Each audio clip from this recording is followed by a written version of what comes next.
Hello, everybody. It's Sophia Mona Lisa of the Roseville Mystery School. And thank you for coming back to join me for part two of So Much to Be Grateful For. This is a really exciting part where we pick up here in what happened in June. In June this year, I tapped into a quantum timeline that was just flippin' phenomenal to discover.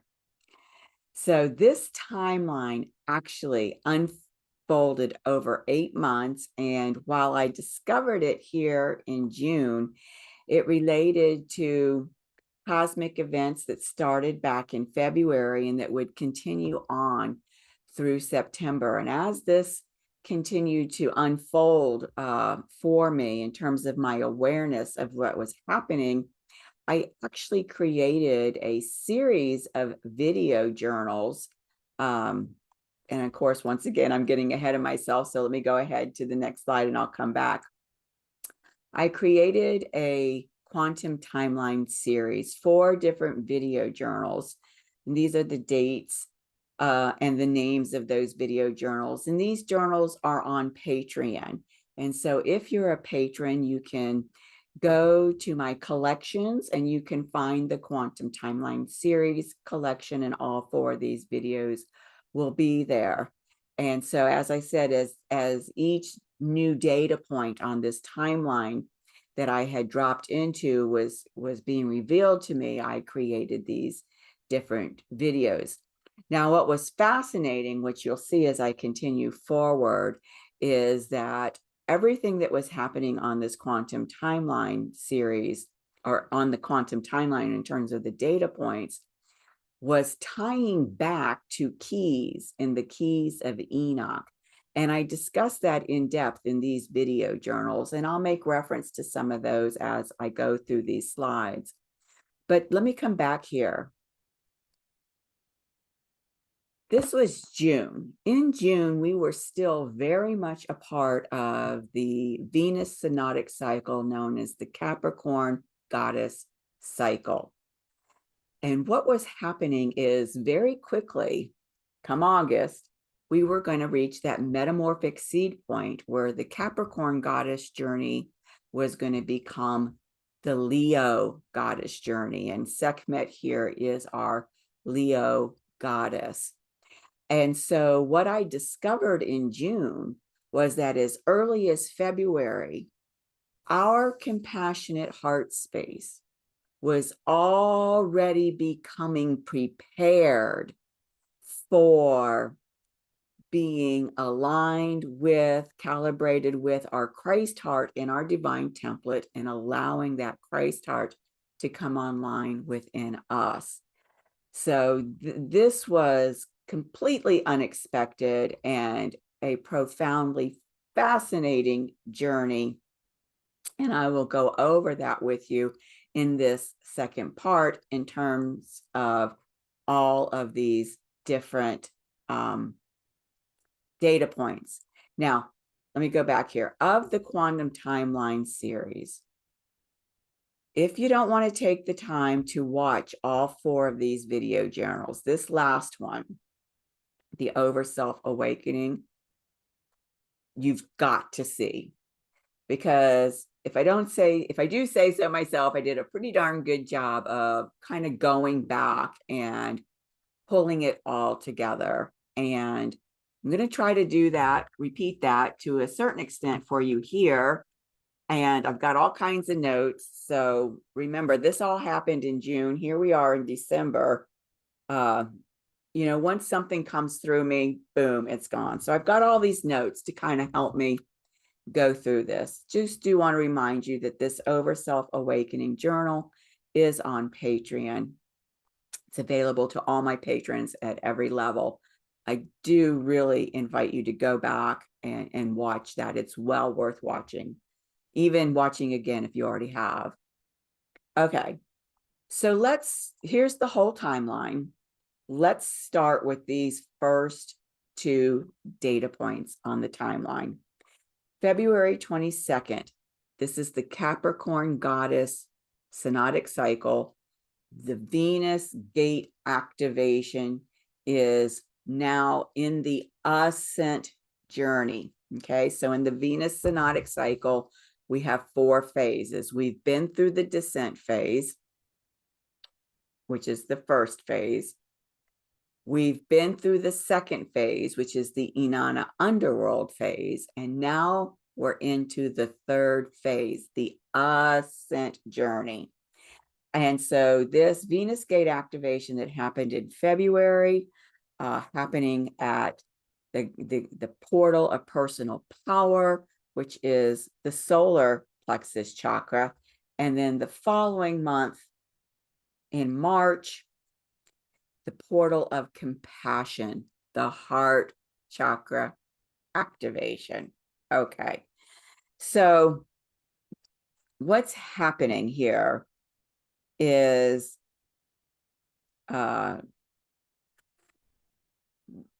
these activations are giving our heart space more kind of an ampage so that it can receive and contain what's getting ready to happen in these next data points.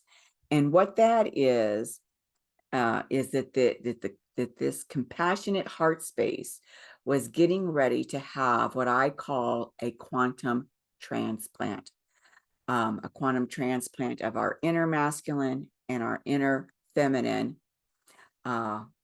each one being transplanted, the inner masculine being transplanted by the sacred masculine above, the inner feminine being transplanted by the sacred feminine above. And so this increase of ampage was all about, and I call this, an electrical upgrade. This is all about, as I said, preparing the heart space for the quantum transplant, because the divine feminine, the divine masculine, sacred feminine, sacred masculine, they're interchangeable words, that is taking the place of the current inner feminine and inner masculine, are at a higher frequency. So in order for there not to be like a transplant rejection, this electrical upgrade had to happen through these Venus gate activations so that we could bring in the divine feminine, the divine masculine, and be able to integrate it and embody it in our heart field. So that's what these first 2 data points were about.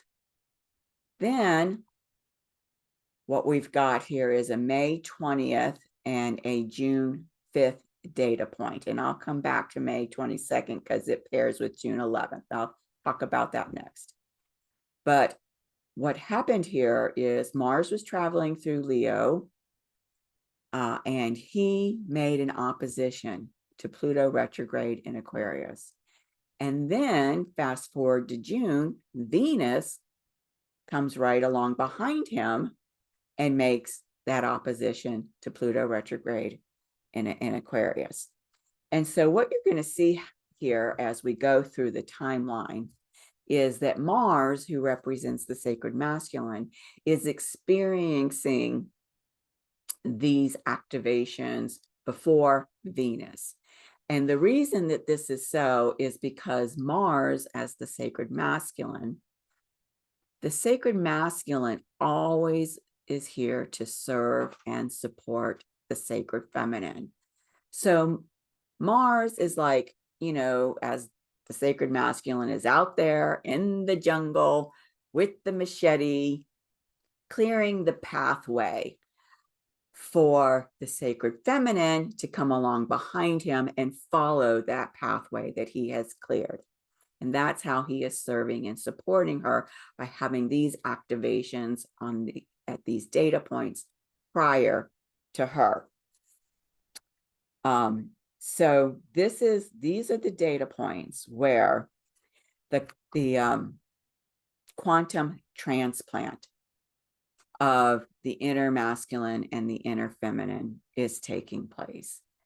And as I said, everything that I describe in the Quantum Timeline series video journals that describes this in detail, I show how it ties back to the information in the Keys of Enoch in terms of what was happening with this quantum transplant.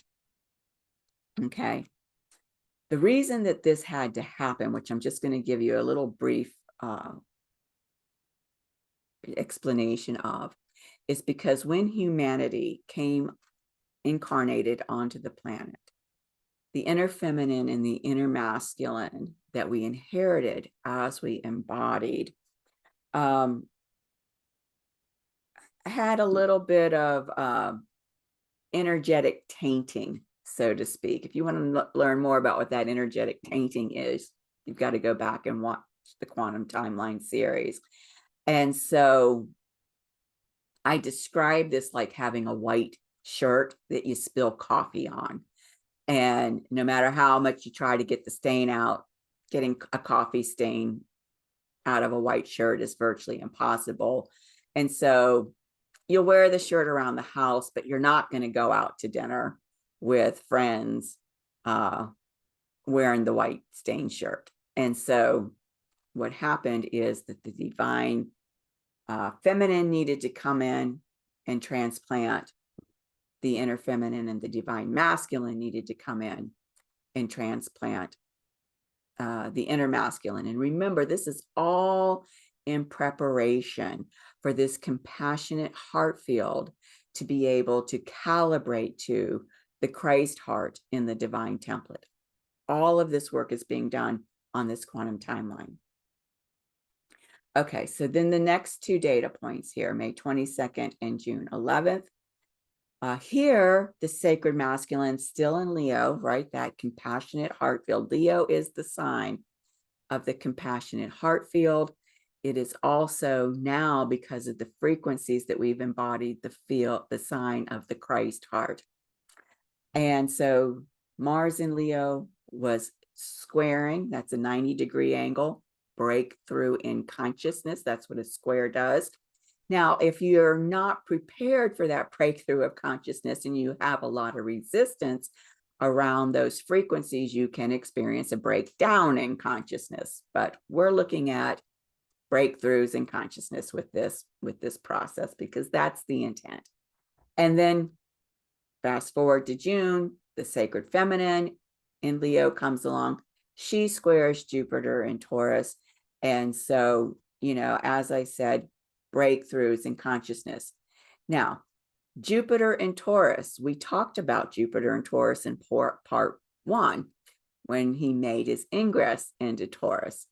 And so we know that he amplifies everything that he comes into contact with. And what's happening here in terms of the Taurian energies, right? Our sacred vessel is a representation, our physical bodies is a representation of those Taurian energies. So Jupiter is helping us to anchor in the higher frequencies of the divine feminine and the divine masculine. They're at a much higher frequency than the previous inner feminine and inner masculine that's now been transplanted. And so this anchoring process is, again, very relevant to facilitating the whole quantum transplant process, so that there's not this kind of transplant rejection phenomenon. Okay. Now, the next two data points. This is flipping phenomenal. Both of them happened on June 21st. Okay. First of all, we know that June 21st is the summer solstice. And on the day of our summer solstice, we had a Venus gate activation. And where did it happen? It happened in Leo. And I call this the heart of Leo. And the reason I call this the heart of Leo, which may be different than other astrologers, is because each astrological sign has 30 degrees, but they're counted 0 to 29. So if you're looking at the 15th degree as the heart, the center of that sign, then the 14th degree is the 15th one, because we start with 0. Okay, so this Venus gate activation happened in Leo, the sign of the compassionate heart field. Now, I do have some notes here that I want to read to you. And let me just get my little flashlight on here. Okay.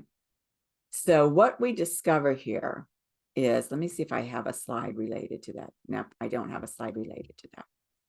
What we discover here is that, and I talk about this at length in those quantum timeline series journals, is that for 3 days, the 3 days prior to June 21st, the Schumann resonance frequencies, which is essentially the heartbeat of our Earth, were like off the chart. They went all the way up to 185 hertz.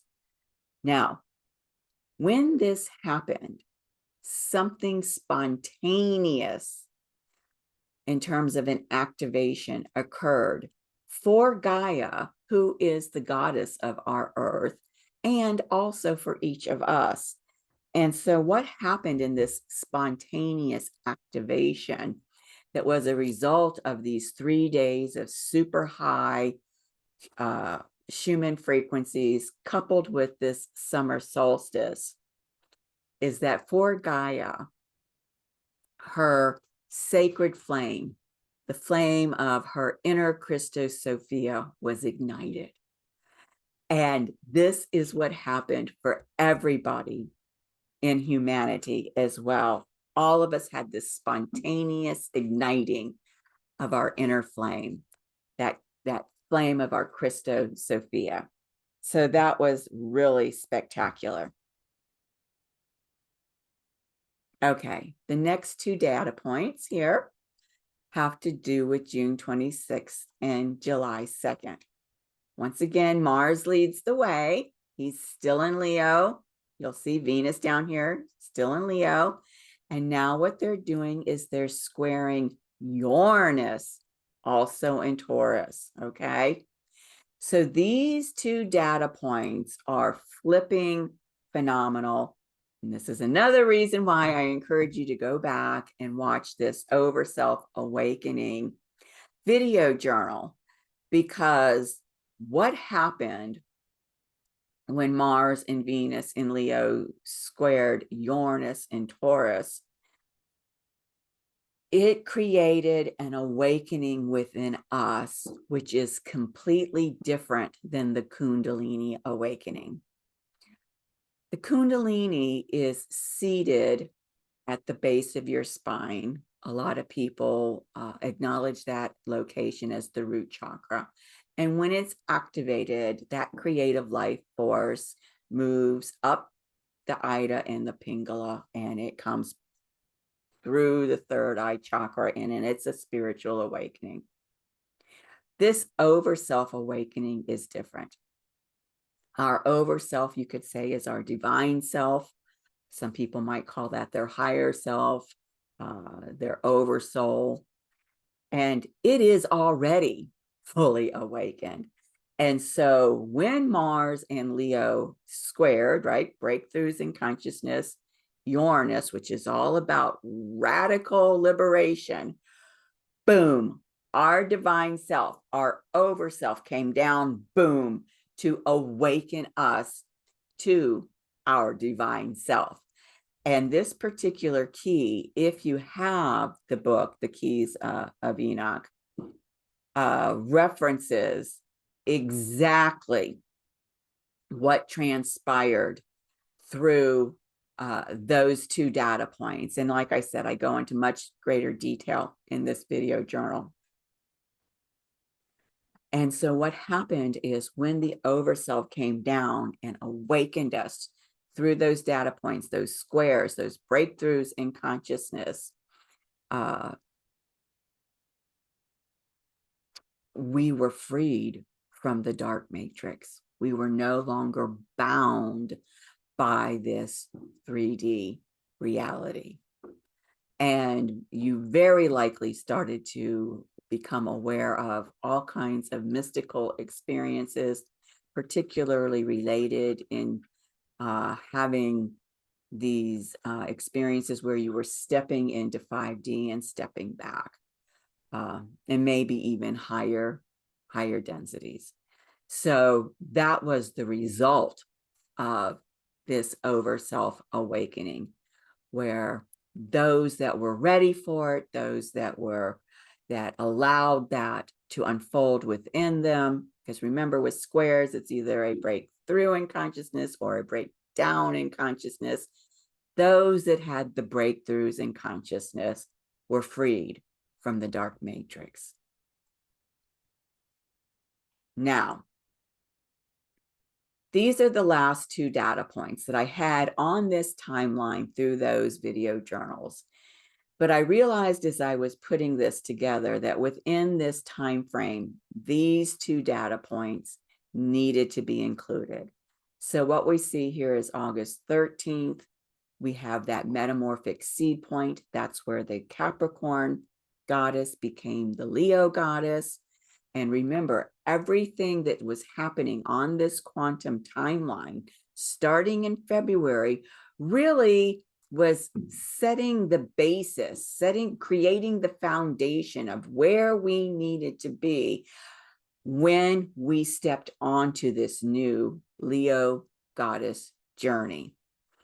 Then we have August 19, 16 days later, where Venus rises as the Leo goddess. Notice that all of this is happening in Leo, right? This compassionate heart space that has been calibrated, getting calibrated to the Christ heart in the divine template. Then September 3rd, in these two events, Venus is retrograde, but September 3rd, she stations direct. She actually happens to be squaring Jupiter in Taurus for that event, which was flipping phenomenal. And then we have her first gate activation on September 11th. So everything here was setting us up to be ready for what's happening from August 13th through September 11th. Okay. Now, August 13th, as I said, was the metamorphic seed point. And I actually did a retreat here in Florida called Conscious Equal Partnership with the Leo Royalty Goddess. And the women that came here that did this retreat with me, we did a fire ceremony around this. This was where we brought online our 12th strand of DNA. And also for us, those of us that were in the Galactic New Earth Project and those that came here for this retreat, our Christ hearts got activated at that time. Now, as I said, everything on the quantum timeline that I just, serendipitously fell into in June and discovered, everything there was setting the stage for us to be prepared, to be calibrated to our Christ hearts before we could step onto this entire new Venus pathway, the Leo Divine Royalty Goddess journey. So that was an amazing synchronicity and grace from Source. And of course, anyone else out there who was open and ready for these activations would have experienced these kinds of events themselves. And then, as I said, the very last one, September 11th, was when we had that very first Venus gate activation. So now we're in phase 1 again. of the Venus synodic cycle, the descent phase, and the first activation takes here at the crown chakra. So that was the completion of that entire quantum timeline that I had tapped into. So this completes part 2 of so much to be grateful for. And I hope that you will come back and stick with me through part 3. Thank you so much. Bye-bye.